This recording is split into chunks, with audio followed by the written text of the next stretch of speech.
Good afternoon. All of us have a picture in our mind of what a perfect world would look like, or maybe a perfectly kept house.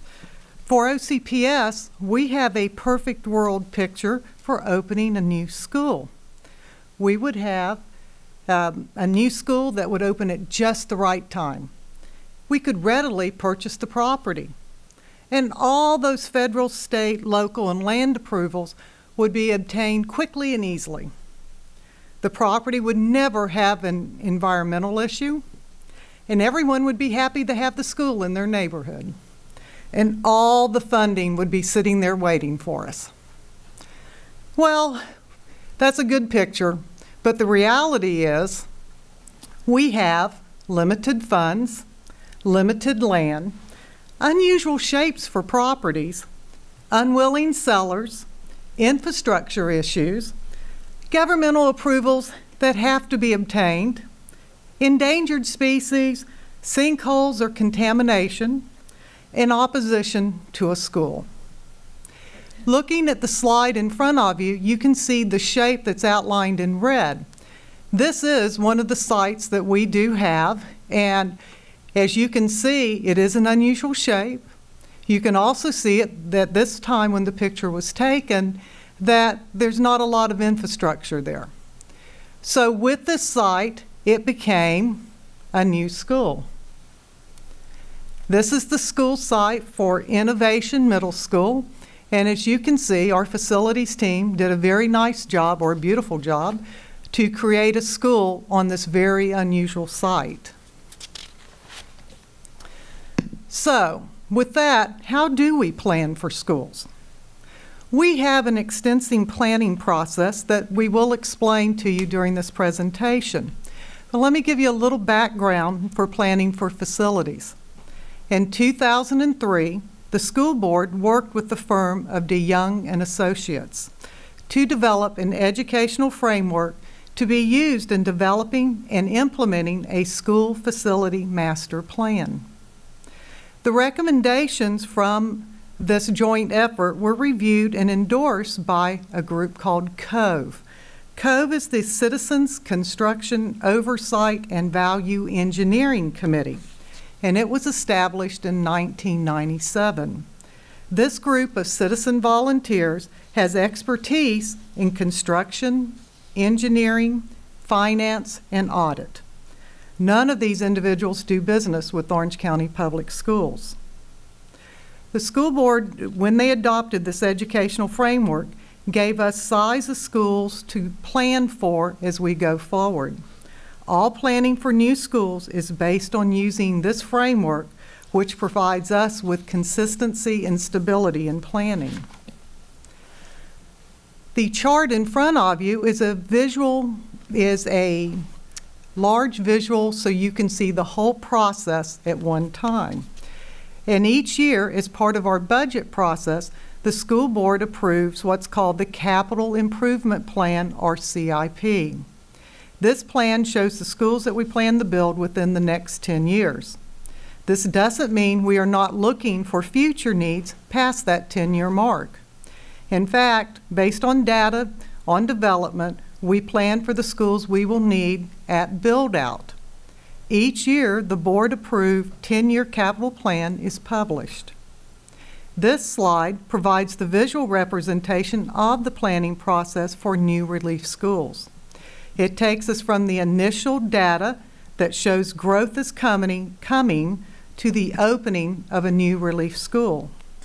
We start with the work of the Advanced Planning Committee, and that committee, based on the data, determines the need, the location, and the preferred timing to open the school. Once advanced planning develops the prioritized list of schools, it is sent to the Office of Budget Management to align with the timing of funding. AP completes a final review, senior management reviews, and it becomes the draft capital improvement plan that's taken to the school board. Facilities planning and real estate ensure that the site is acquired and all federal, state, and local approvals are obtained. Then Facility Services designs and builds the new relief school. At this point, student enrollment establishes new attendance zones. And then our new school opens. We're going to look at each of these aspects in more detail throughout this presentation. At this time, Jesma Lambert will start our information on advanced planning.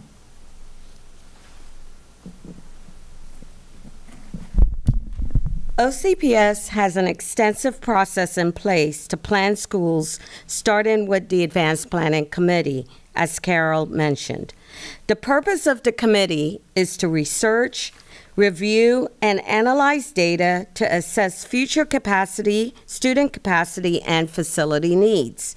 Our goal is to determine the list of relief schools that are needed to accommodate growth and relieve overcrowding. We call this list the 10-year Capital Improvement Plan, or the CIP. As you can see, the committee's membership includes staff from key departments within OCPS. Several of the members are presenters today.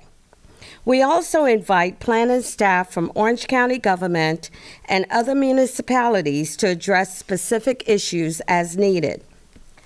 The committee meets year-round to review changes in growth and adjust plans to accommodate growth and relieve overcrowding. The plan is reviewed and updated annually. Here are the key steps in developing the Capital Improvement Plan. First, we analyze growth and developmental data. The district demographer and the committee analyze birth rates, growth, and development to project enrollment. Then we assess capacities. In this step, the committee considers the location and capacity of existing schools to determine future needs. We look at how many students each school can hold, actual enrollment, and future need. The next step is to define the school construction projects. School locations are targeted to determine relief for overcrowded schools. After we have defined the projects, we prioritize them. Projects are prioritized in numerical order based on competing needs district-wide. Finally, funding and resources are allocated by the Office of Management and Budget. Fiscal resources, including taxpayer dollars and fees from developers, are allocated to purchase land, hire design professionals, and construct and furnish schools. Every year, we start with the previous year's plan and review and update it. Here is our typical timeline. In September and October, the committee reviews enrollment at all schools based on the key October 15th student counts. From November to February, we review and analyze current capacity and future capacity needs district-wide. The demographer provides build-out data that shows short and long-term growth and their effect on current and future schools.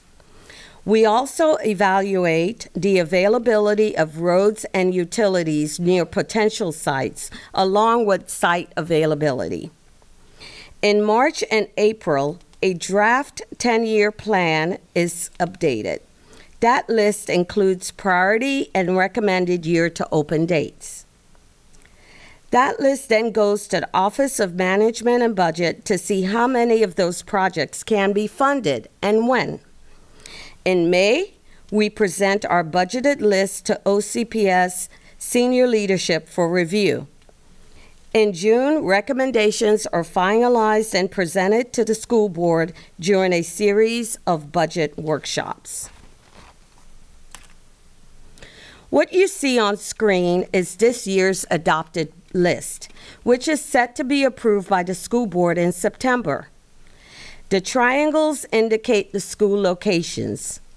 The chart to the right shows the priority number, the site identification number, and the year we intend to open the school. The new school column shows a site ID number because the schools have not been named yet. This number such as 37-M-SW-4, includes the real estate number, the type of school, be it elementary, middle, or K-8 and high, the learning community the school is assigned to, and the school board member district.